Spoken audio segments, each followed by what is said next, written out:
Today, we're talking about something that touches all of us eventually. It's how a funeral works.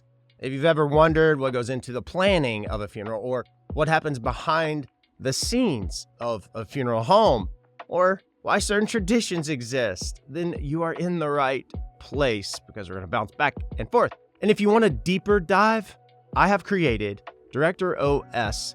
It's a resource. It's a course for funeral professionals considering being in the funeral profession even. It's for you to take the blinders off, to realize, to discover, to rediscover how you can continue providing exceptional and thinking outside of the box and not being cookie cutter and building or rebuilding the value in the ceremony. The link is in the description.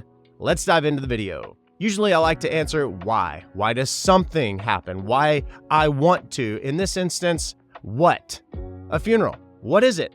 It's more than just a ceremony. It's a carefully coordinated event, really. It's designed to honor life. That sounds cheesy, but it is not. To support grieving loved ones who now remain. It sounds cheesy, but it's not. And it also is designed to create a space for reflection and connection. Community. Here's the step-by-step breakdown of how it works, starting from the moment a funeral director is contacted. The first step is contacting the funeral home. Most funeral homes are contacted via telephone, 98%. The funeral director on the phone will guide the family through initial decision making, such as, is it your wish and your loved one's wish for there to be a visitation, burial traditionally, or cremation perhaps? Is this a traditional service, memorial service where the loved one's cremated, visitation before cremation, or is this just a celebration of life? During this phone call, it will be discussed when and where the funeral arrangements will take place. Primarily, they take place at a funeral home. In the event, certain circumstances such as someone can't get out because they are homebound, then the funeral director will oftentimes go to the residence or place where the family gathers. It is absolutely situational and circumstantial. Depending on what the family needs, those needs are met. But also during this phone call, general questions such as, is this going to be more of a traditional gathering where the loved one is physically present in their casket? And then will cremation follow? Will there be a traditional burial to follow? Will this be a memorial service where the loved one is cremated and the loved one's urn is present? Will this be something elaborate with a celebration of life and balloon release and dove release and all the different animal releasing? It can get very unique. During this phone call, though, however, it stays very general because at the conclusion of the phone call, you will have scheduled the arrangement time. That is where all of the information will be gathered. Now, keep in mind, this is a general outline of the steps for a funeral. If you are interested in learning more, then let me know in the comments what particulars you are interested in, and maybe I'll make a video about it. Also, be sure to like this video, share it with somebody, click the link in the bio, all that stuff. It's a lot. It's a lot. That's just step one. Step two, caring for the deceased. Now, obviously, after the phone call, you will have received the loved one into your care. There's a lot that goes into that. But the step two, this step most certainly happens behind the scenes. If the family chooses embalming, the process is done to preserve the body, prepare the body for viewing. That is done in the care center, embalming facility.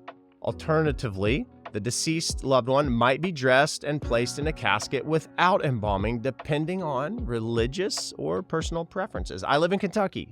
State law requires, if open casket, public visitation, embalming is required. Well, what's immediate family? Immediate family is if they lived under your roof growing up, plus your favorite aunts and uncles. Perhaps they will choose cremation, and the cremation paperwork, the cremation preliminary steps are carried out in this process. Placing the loved one in an alternative container, refrigeration, more on that in another video. Step three, this is the planning of the service. Now, step one, we were talking about the preliminary phone call, but during the planning, we focus on personalization. It is super important. Every service is absolutely different, but there are very common elements, including, is there going to be a viewing or visitation? If so, then the commonality of a viewing or visitation where loved ones can say goodbye to their loved one. Seeing is believing, and it's a part of the healing process.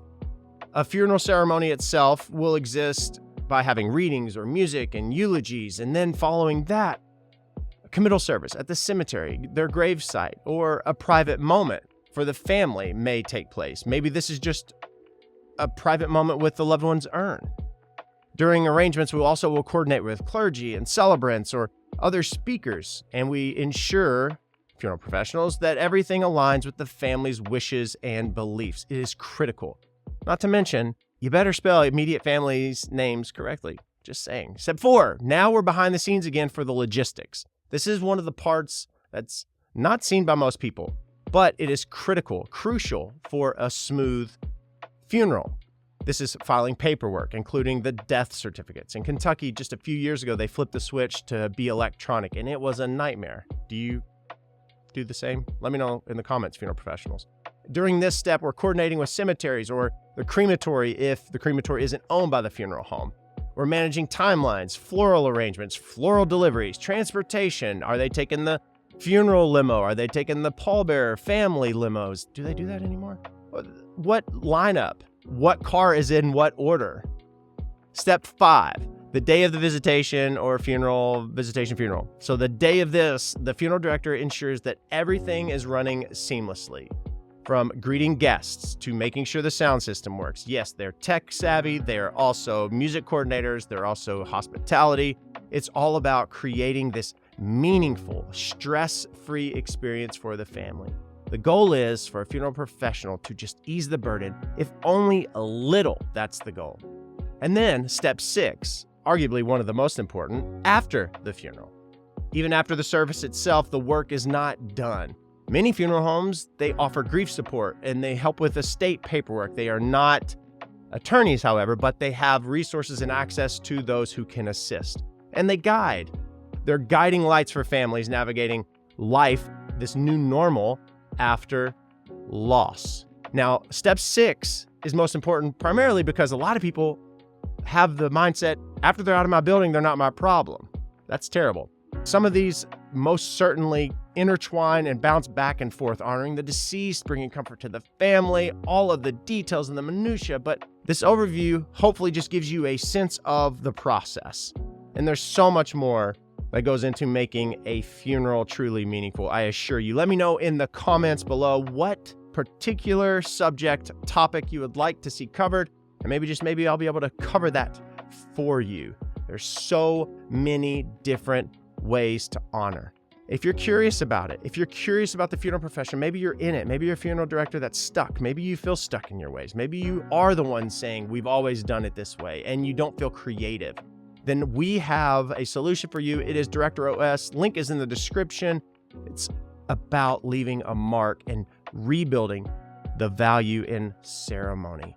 It takes you being a pioneer in this profession, honoring tradition, honoring where we came from, however, embracing technology and embracing these ideas that, yes, we can offer this and still be exceptional.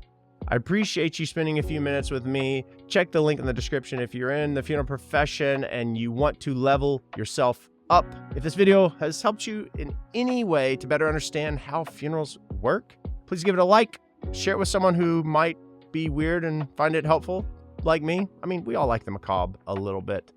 And don't forget, be sure to subscribe, click the bell to be notified when I release content like this. It's really fast to say. And remember, this is very important. Every life, I mean it, yours, it's worth honoring. I mean it with every fiber of my being. Until I breathe my last, I want you to realize that you are valued and loved far more than you could ever know. I'll see you in the next video.